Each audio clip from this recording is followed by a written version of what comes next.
네, 그럼 이제 세 번째 이유를 살펴보겠습니다. 점점 이유의 이름이 짐작하기 힘들어지실 수도 있을 것 같은데, 세 번째는 우리는 기획해보지 않았다 또는 못했다 라는 얘기를 드리고 싶습니다.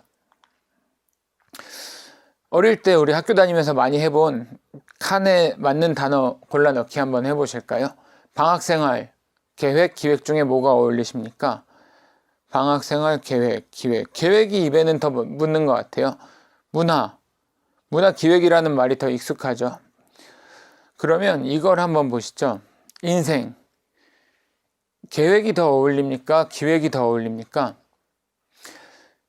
아마 인생 계획이라는 말이 입에 더 붙는데 흐름상 뭔가 기획이라고 해야 될 것 같은 함정과 같은 느낌이 좀 드실 것 같아요.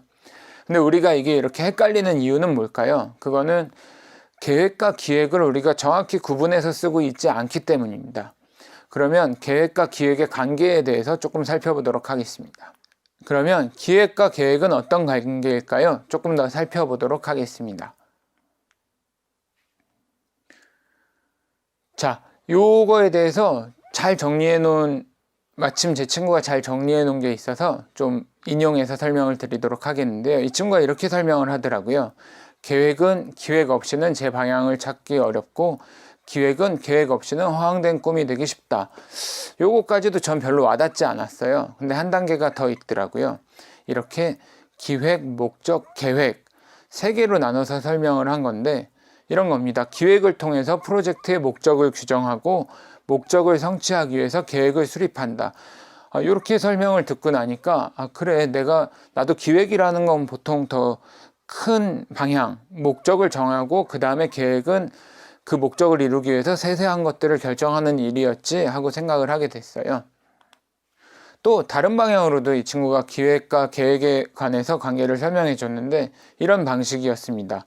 아까 우리가 수평적으로 살펴봤다면 기획과 계획, 기획의 높이와 계획의 깊이 이렇게 설명을 해서 균형이라는 얘기를 썼었는데요. 기획의 높이가 얼마나 원대하고 바람직한 꿈을 꿀 수 있도록 목적과 방향을 그려냈는가. 계획의 깊이가 그 목적 달성을 위해 얼마나 구체적이고 실현 가능한 계획을 고민했는가. 이 밸런스가 중요하다는 얘기를 하더라고요. 근데 이렇게 보면 잘 이해가 안 되실 것 같아서 제가 예를 조금 준비해 봤습니다. 이런 거예요. 나는 이 다음에 커서 우주 대통령이 될 거예요. 유튜브 세계 1위가 될 거예요. 어린 친구들이 우리가 이런 얘기를 할 때 바로 앞에서 살펴봤던 이 기획의 높이는 충분히 크지만 계획의 깊이가 깊지 않아서 밸런스가 맞지 않기 때문에 우리는 저 일이 실제로 실현될 거라고 잘 생각하지 않습니다. 두 번째로는 주광수 씨 얘기를 좀 드려야 될 것 같은데요. 저희 아버지입니다. 이분은 여행 가실 때마다 모든 계획이 너무 중요하세요. 몇 시에 어디 가서 뭘 먹고 어디서 주무시고 이걸 미리 정해놓는 게 마음의 평화에 가장 중요한, 여행에서도 가장 중요한 일이세요. 근데 이게 이렇게 초등학생이나 주광수 씨의 문제만 아니라는 게 문제라고 생각을 합니다. 우리가 몇 년 전까지 아주 자주 봤던 거죠. 창조경제. 그 기획의 높이는 정말 원대했죠. 하지만 그 계획의 깊이가 없었습니다. 밸런스가 맞지 않아서 저게 실현되지 않았다고 생각을 하고요. 이 반대쪽 그림은 제가 직접 찍은 사진인데요. 전주역 앞에서 진행되던 버스킹 장면입니다. 리허설이 아니고 본 공연이에요. 지금 지역마다 저렇게 진행되고 있는 버스킹이 정말 많습니다. 버스킹이 인기를 끌고 여기저기서 하니까 너도 나도 시작을 했는데 언제 어디서 누구를 위해서 할지 왜 해야 되는지 고민이 없다 보니까 저렇게 낮 2시에 땡볕 아래서 버스킹을 하게 되고 관객이 한 명 있는 것처럼 보이지만 사실 저분은 관객이 아니라 다음 시간 공연자세요. 근데 늘 관객이 아무도 없기 때문에 다음 시간 공연자가 와서 증빙용 사진을 찍어주는 게 이미 관례가 돼버린 슬픈 현장이었습니다. 어떻게, 왜 이런 게 빠져있는 기획이 이렇게 되는 거죠.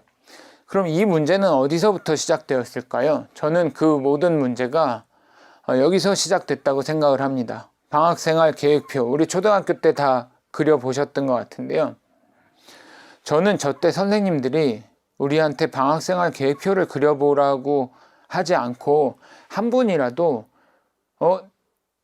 성진아, 너한테 7월은 어떤 시간이 되어야 되니? 또는 7월 한 달은 너에게 어떤 의미가 있는, 각각의 날들은 어떤 의미가 있니? 이런 말씀을 물어봐 주셨어야 된다고 생각을 해요.